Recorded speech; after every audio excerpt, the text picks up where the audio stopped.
Due to the graphic nature of this program, viewer discretion is advised.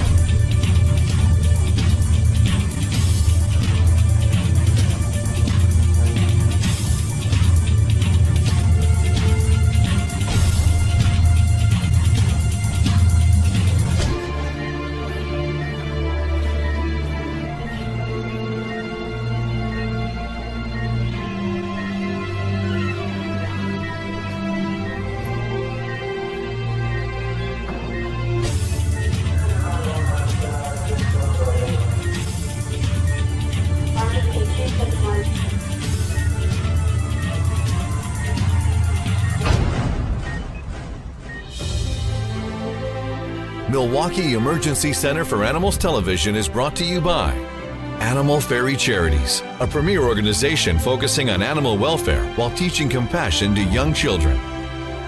Well Balanced Dog, your premier canine nosework instructor and trainer.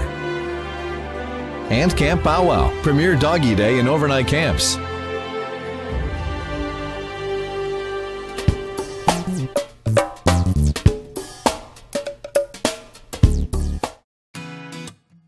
This is Baby. Baby is a 16-year-old lesser sulfur-crested cockatoo, and she's here for a recheck today because she tends to overgroom herself or mutilate her skin. So I'm just gonna show you the wound that she's got here. It's down here, looking really good, chewing at herself. Okay, so we're going to give an injection of an antibiotic.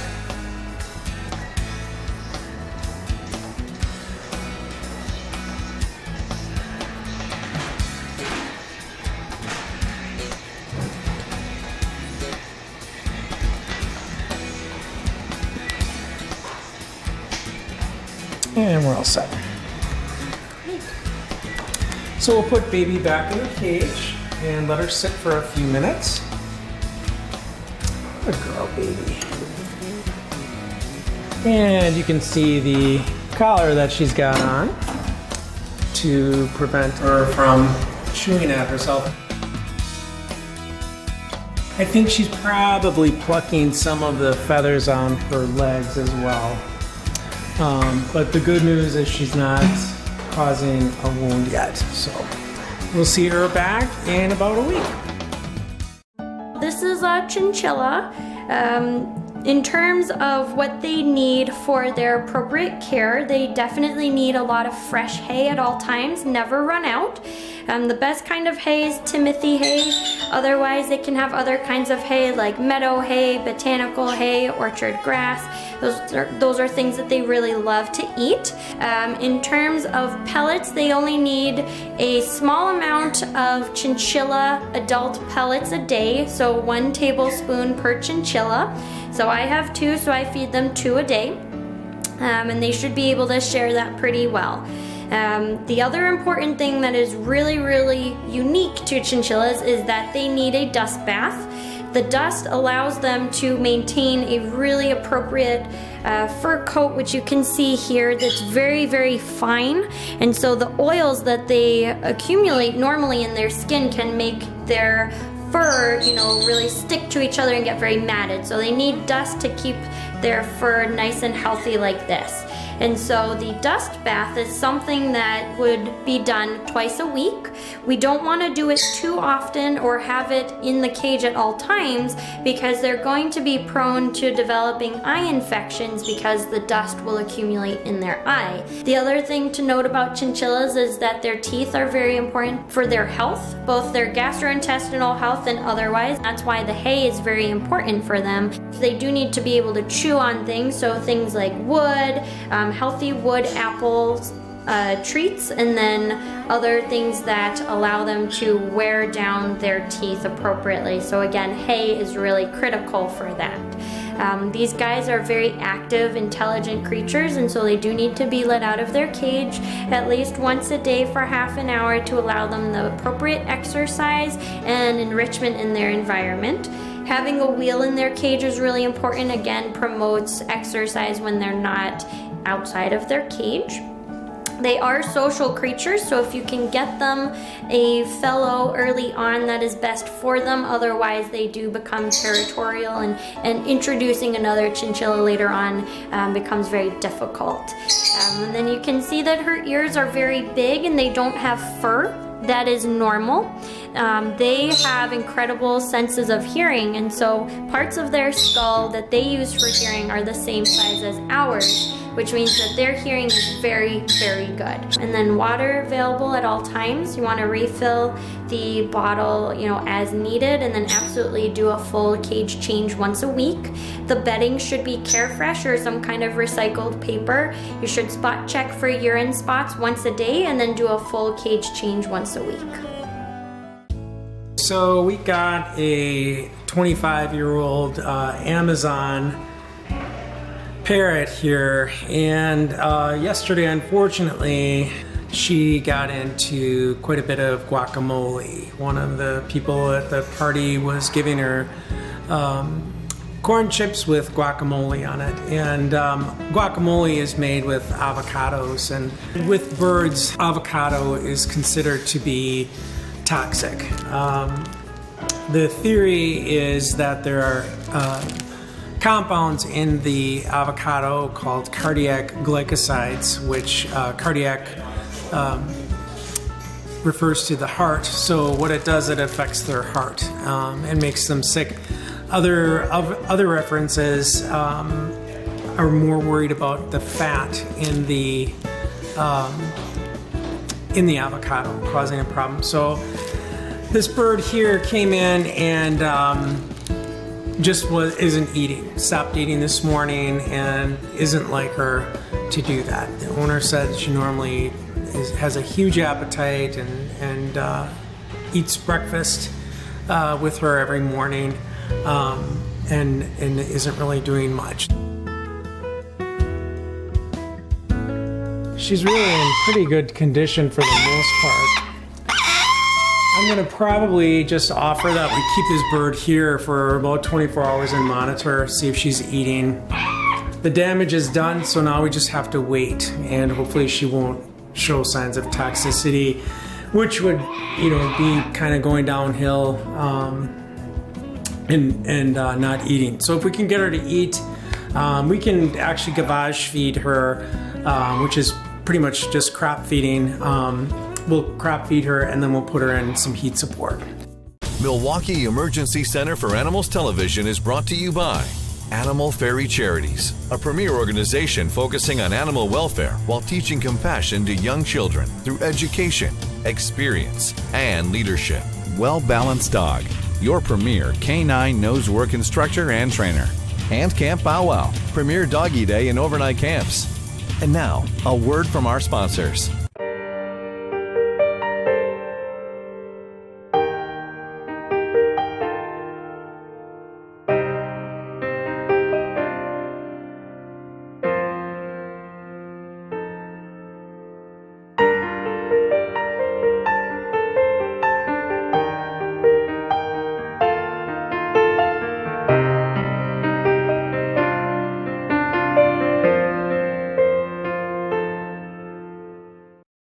Canine nose work is a dog sport. This new exciting activity for dogs is designed to develop their natural scenting abilities by using their curiosity, desire to hunt, and their love of toys and food. Canine nose work teaches a dog to use their nose to find a specific scent and then tell you they found it. It's like watching a police dog work, but it's your dog having the fun.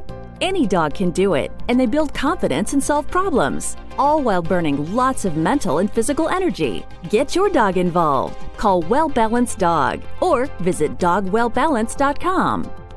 For over a decade, Fetch magazine has examined the unique bond humans have with their canine companions by publishing popular dog-related topics. With a strong commitment to dogs in need, Fetch also prints local adoptables in each issue, supplies affordable advertising to businesses, and gives rescues 30% off of ads. This year, Fetch is offering $15 subscriptions for your convenience. For more information, visit www.fetchmag.com or pick up your free copy at a local pet establishment near you. Go Fetch! Boarding, grooming, training, and more. When it comes to your pet, Animal Motel is their home away from home. At Animal Motel, we offer a top-of-the-line facility with boarding suites for both dogs and cats, outdoor play yards, a training hall, and so much more. Whether they're here for obedience training, grooming, or an extended stay, we promise your dog and cat will be part of our family. Animal Motel, personalized care for your precious pets.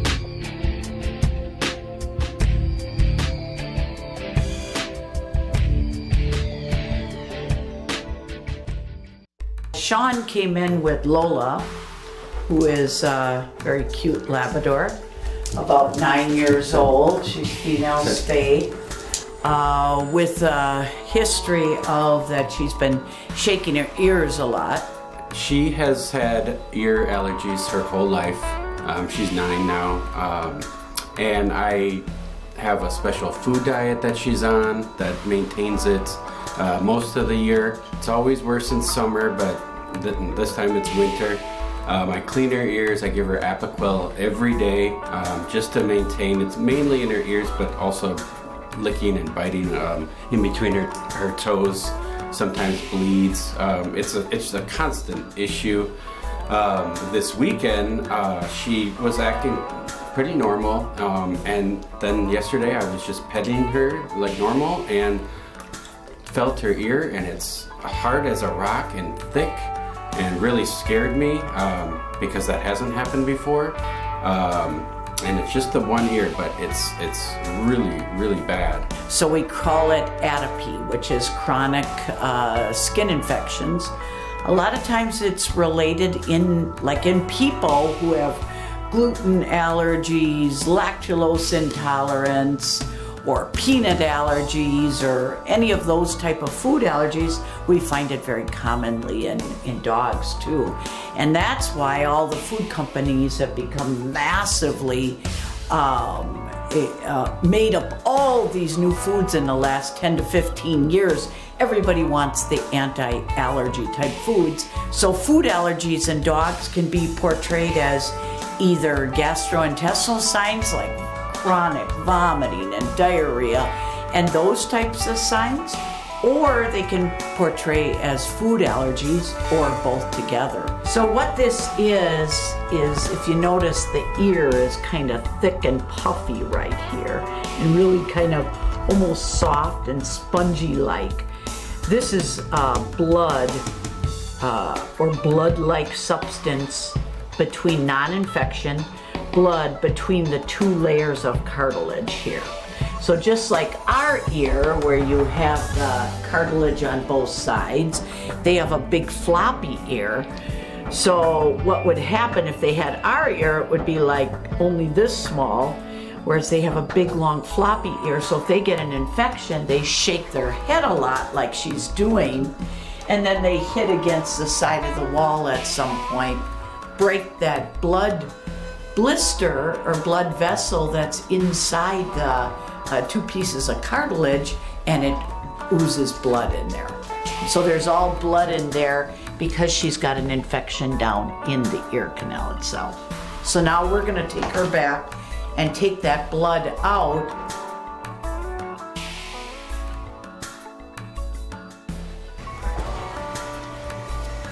So we're going to just use a little alcohol and clean up this side of the ear. And then we're going to put the needle in. Are you going to be able to pull at the same time, or do you think? Or you want him to hold it a certain way? Just the legs? Just so she doesn't move her legs. Okay, so we're going to poke the needle in, and then we're going to pull the, not blood, but it's not straight blood, it's bloody fluid. I might have to take it off because there's lots in there. Good girl. Okay, let me take it off.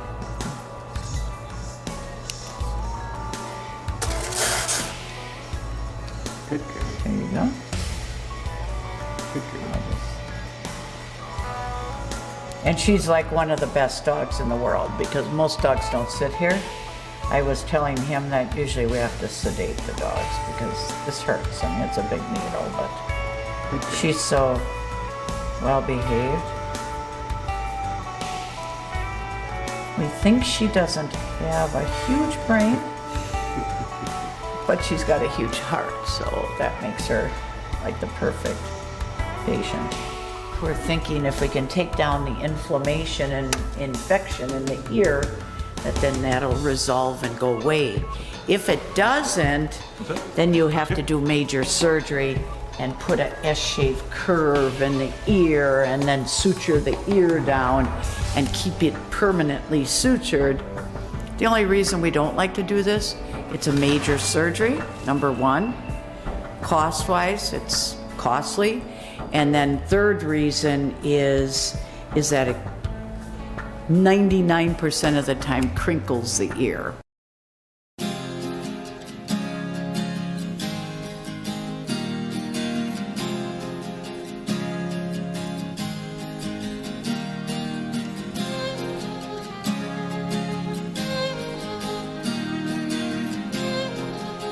What they did was they put a cut into her ear here, surgical cut, and then they took the blood out and then fastened it down here with these tubes. And now it's all healed, so now today we'll take these little tubes out and the ear should heal on its own. And then the big deal with this dog was she had one of those e-collars on, and she was destroyed their house basically. A lot of bumping in and the stuff. She was very loud. Yeah, she wasn't able to navigate. We have to through the now hallways. paint our walls because of her. Because she scratched so much paint off the walls. She rammed into their legs and their arms and right into the into the grocery basket, and she was just goofy. And then she went outside and basically tried to shovel the snow with her e-collar, but it's been a big deal. But today is finally the day that we'll take out the sutures. He looks just like him. She's a very, very sweet dog. Mm-hmm. We just kind of make fun of her because she's a lab. maybe has a little deficiency in, but she's got a big heart, right? Mm-hmm. You guys? And what? And a small brain. And look how well she's doing. Yeah. Right. She's a good girl. And look at how good she is. I mean, there is no dog that sits here for like Especially a lab. this. Yeah. Perfect. Healed. Yay, Lola. Yay, Lola. You're such a good girl. Right. But she should heal well, and we wish you luck. Thank you.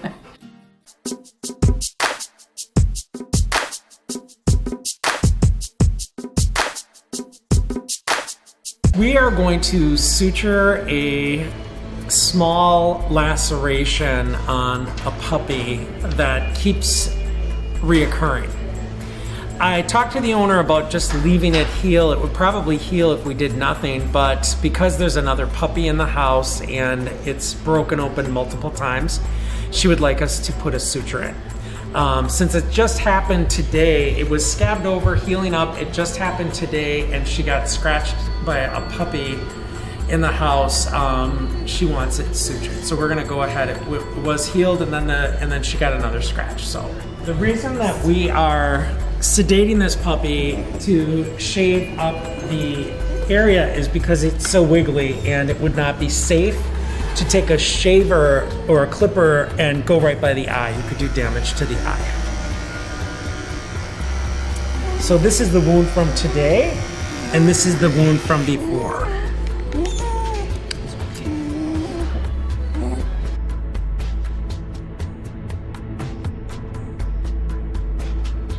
And you can see the puppy's nice and sleepy. We're just gonna give him something that is gonna give us a few minutes.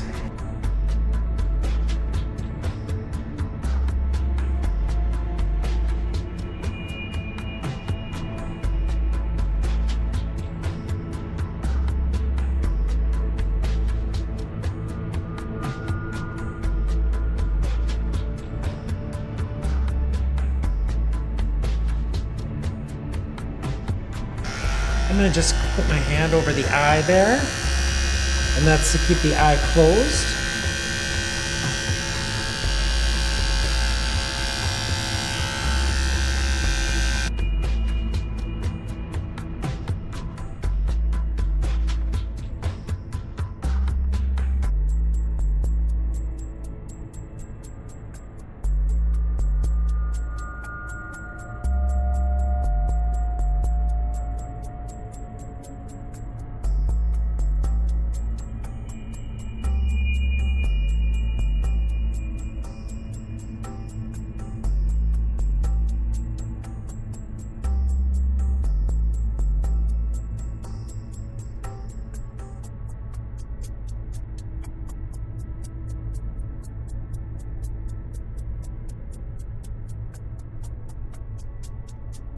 So I'm just going to rough this up just a little bit.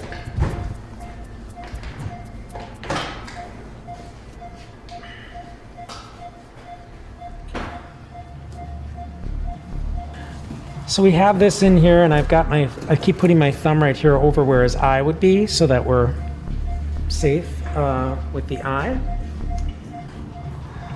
So I'm just flushing the blood away and getting any debris that could have been in there after the other puppy bit this one.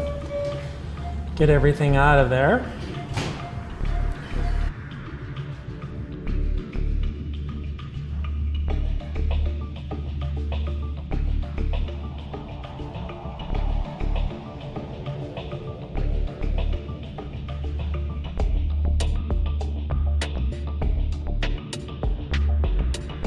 So we've got a nice closure to this. Little laceration from the other puppy, and we'll go ahead and wait.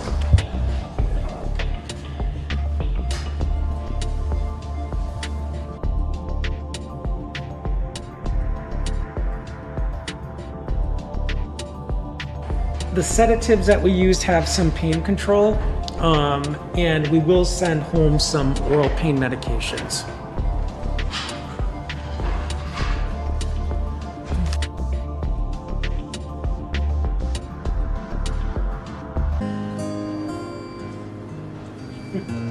Everything looks good. Good girl.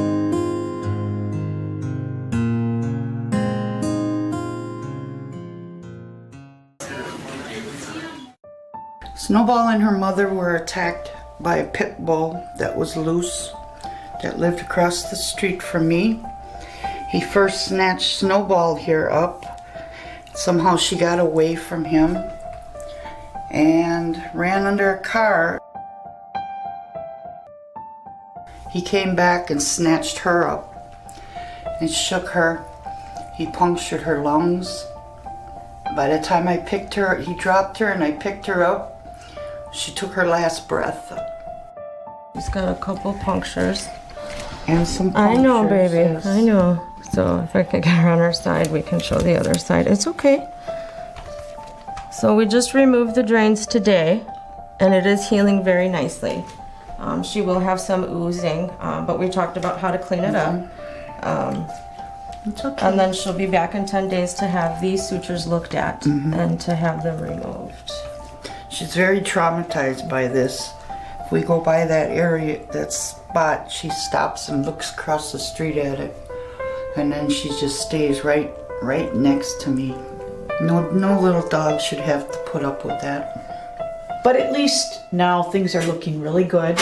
I'm feeling really good about those sutures. You know, at first we were worried because we were worried they're going to get infected and that this tissue is going to break down, but I think that's going to hold really nicely now. It looks really good. But just be a little bit careful. I wouldn't do anything now. I wouldn't change anything. I wouldn't put any washcloth on there. And you have antibiotics? Yeah, I still have some left. Yeah, you should have enough for at least another 5 days.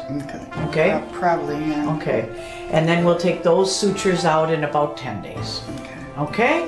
And then this horrible incident will be over. Yeah, she's such a sweetie. I gotcha. Yeah. Okay.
Hi, I'm Jonathan Lucroy, professional baseball player. I'd like to thank Mecca, Dr. Lichtenberger for taking care of my dog Dash and helping him out with some immunization stuff. I'm honored to get such good medical care, and I'm proud to be part of the Mecca TV show.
Today's show was brought to you by Animal Fairy Charities, a premier organization focusing on animal welfare while teaching compassion to young children. For Pet's Sake Dog Training, Bichon and Little Buddies Rescue, And Camp Bow Wow, premier doggy day and overnight camps.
Today's show was brought to you by HAWS, the Humane Animal Welfare Society of Waukesha County, leading the community in animal welfare and assuring sanctuary for animals in need.